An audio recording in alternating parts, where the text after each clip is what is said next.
Hello everyone, good morning, good afternoon, good evening, good night, depending on whichever part of the world you are.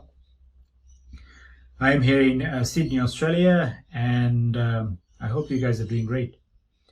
Well, welcome to the channel, and in this channel I like to talk about religion, and today we'll be talking about a discussion that has taken place between two famous YouTubers. One you know very well, Dr. Jordan Peterson, and another one was Muhamamd Hijab.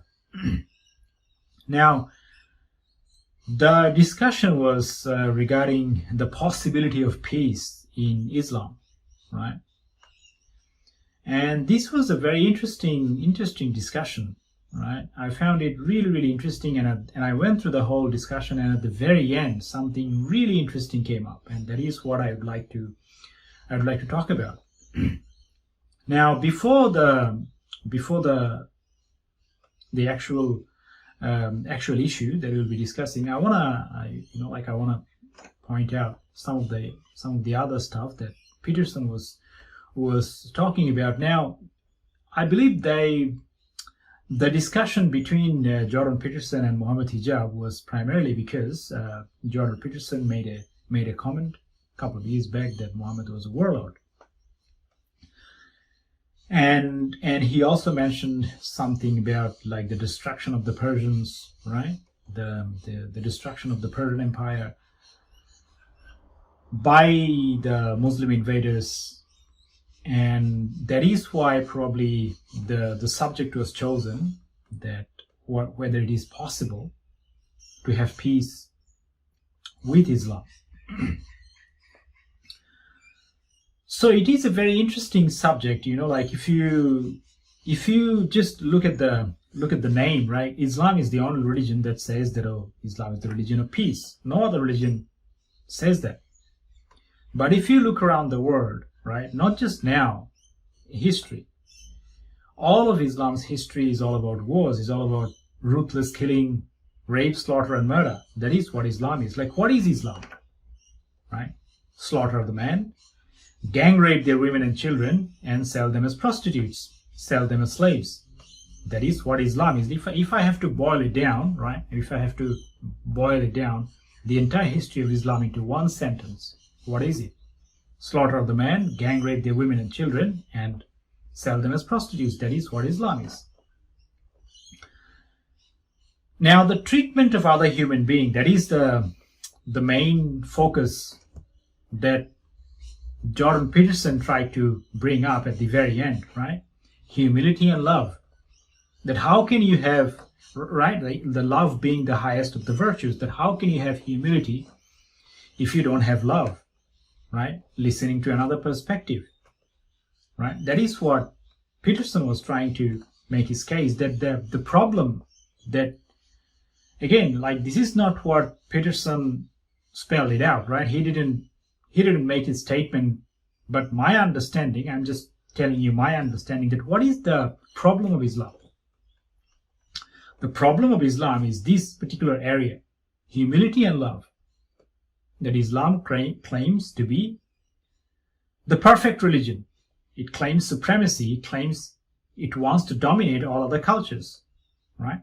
It's not about inclusiveness, it's about exclusivity, it's about dominance, it's about supremacy, right? That is what Islam is.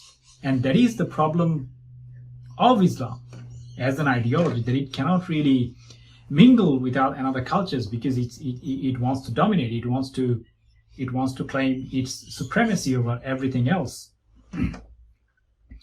So how can you have this humility if you don't have love, if you have hatred, right? Islam's like the doctrine of Quran, like the doctrine of Islam, Quran. It's filled with verses after verses after verses, filled with the hatred towards non-Muslims, the way they have to be treated, right? I mean, I can give you an example. Quran chapter 5 verse 33, right? This is what Muhammad ordered. Muhammad ordered that how another human being is to be treated, that their hands and feet are cut off. Muhammad ordered that the hands and feet to be cut off, and it was cut off. I'm talking about another individual. His eyes are branded with heated pitches of iron. right? And then he was left out in the sun until he was dead. No water was given to him when he was crying. That is the treatment suggested, not just suggested, commanded by the Prophet himself. And you know the story of Kinana, right? Muhammad's biography.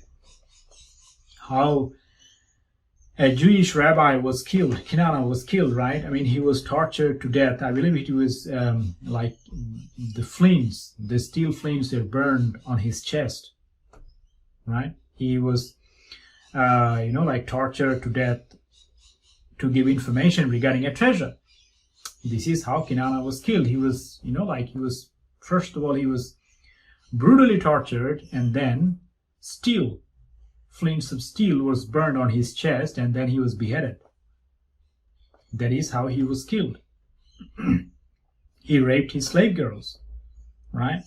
I believe it was Quran chapter 66, verse 1 to 5, right? Sophia, or whatever the name is, she was raped. Again, this is how the Prophet behaved. This is the perfect example for all of humanity. So, where is humility in Islam? Where is love in Islam? You see, you go through the sources, all about, like he killed 700 Jews in one afternoon, right? 700 Jews. Banu Qurayza, he slaughtered 700 Jews. Their hands and feet are tied, and then they're just slaughtered in one afternoon. I believe it was Quran 33:26, and also in 865 or 862, something along, that a prophet or an imam will decide what would be the fate of the prisoners of war, right? They can either be killed, as was the case of Banu Qurayza. Again, this is the commentary of Ibn Kathir. Ibn Kathir was giving the commentary, the highest commentator of Quran. He is the one who is telling that an imam, a prophet or an imam, can decide what would be the fate of the prisoners of war. If he wish, he can have them killed, right? Or pardoned for ransom. He can pardon them, right? He can pardon them by taking a ransom, as was the case after the Battle of Badr, right? The people were sold, right? You look at ISIS today. What ISIS is doing, they're holding people hostage. They're asking for ransom. This is what terrorists do, and that is exactly what terrorists are doing. That is what exactly Muhammad and his followers did, right? ISIS, where does this doctrine? Abu Bakr al-Baghdadi, right? He has his name, Abu Bakr al-Baghdadi, Abu Bakr of Baghdad. This is not something made up. Abu Bakr, Muhammad's companion, right? So where is the humility? The point that Peterson was trying to make, that the problem of Islam, right? Humility and love. That how can you show love and mercy to someone if you don't have the humility? How can you listen to someone else if you don't have love? If you have hatred, if you have hatred, as Islam is, it says, I believe it was Quran chapter 98 verse 6, that the non-Muslims are the worst of all creatures. Where is the love? Right? Humility and love. Where is humility? Where is love in Islam? I believe this is the biggest takeaway. If Muhammad Hijab has anything to learn from this discussion, or the Islamic world, for example, if they have anything to learn from this example, this discussion, is this, that Islam lacks humility. Islam lacks love. The very nature of Islam is brutality, is primitive. And this is the problem of Islam today. And not just now. This has been the problem of Islam all throughout its history. And that is what Muslims have to understand. The point that Peterson was trying to make, that humility and love, this notion, both of these notions are entirely missing in Islam. And that is why Muslims like Islam cannot mingle with other cultures. Now, Hijab made another statement, right? That Islam has a potential to be dominant, expansive. Also, it has a potential to, like he brought up the issue of the Treaty of Hudaybiyah, right? It has the possibility to coexist. Now, my response to it comes from the 3 stages of jihad. A video that David Wood made several years ago, and it opened my eye, right? 3 stages of jihad, like when Muslims are very, very much outnumbered, severely outnumbered, right? In case of Mecca, right? Muhammad's lifetime. In case of Mecca, they promote peace. They talk about tolerance. And then, as the numbers grow, then the wars start to take place, defensive wars, right? And when they reach the supremacy level, when they are in a position to dominate, that is when the ruthless persecution begins. And that is exactly what you see all around the world, whether it's Saudi Arabia or Iran. No other cultures exist other than Islam. When in the West, when in Australia or in United States, Muslims talk about peace and tolerance. Again, 3 stages of jihad. So the question today, obviously, is where is love? Where is humility in Islam? Can anybody show any example of humility, any example of love towards non-Muslim by its prophet or its followers? Can anybody show? Right? So I think this is what Muslims have to understand, that okay, this culture is not really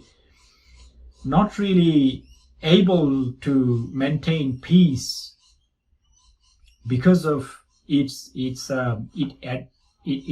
failure, because of its intrinsic nature, because of this kind of hateful doctrine that is being preached through its verses, without the verses, without the text being changed, the prophet being changed, there is ultimately no possibility of peace in Islam, or without, right? I mean, with the other communities, not just within Islam. Like, there is no peace in Islam. You see all the factions, all the infightings within its own house. Like, I believe Peterson was also making the point that it cannot hold his own house together. Obviously, if you're teaching hatred all the time, like Swami Vivekananda made a very interesting point. Like, when I was reading his book, one of his book, I believe it was volume 4 or something, that a straight line, when you draw a straight line, that straight line becomes a circle, right? There is no simple straight line. Straight line becomes a circle. It comes back to itself. So when you teach hatred, that hatred will come back to you. That is what Swami Vivekananda said, and that is exactly what we see in Islam. Like, it teaches hatred for everything else, and that hatred comes within, and that is why you see all the infighting, all the different factions, one group killing another, all throughout history, right? Right after Muhammad's death, there was a civil war, right? War of apostasy taking place in Islam. Is right from the get-go, right from the beginning. Again, if you teach hatred, that hatred will come back to you. So this humility and love, the point that Peterson was trying to make, I believe this is what Muslims have to understand, that this is what Islam is lacking in its core. Thank you for listening, and I will catch up with you on the next one. Bye for now.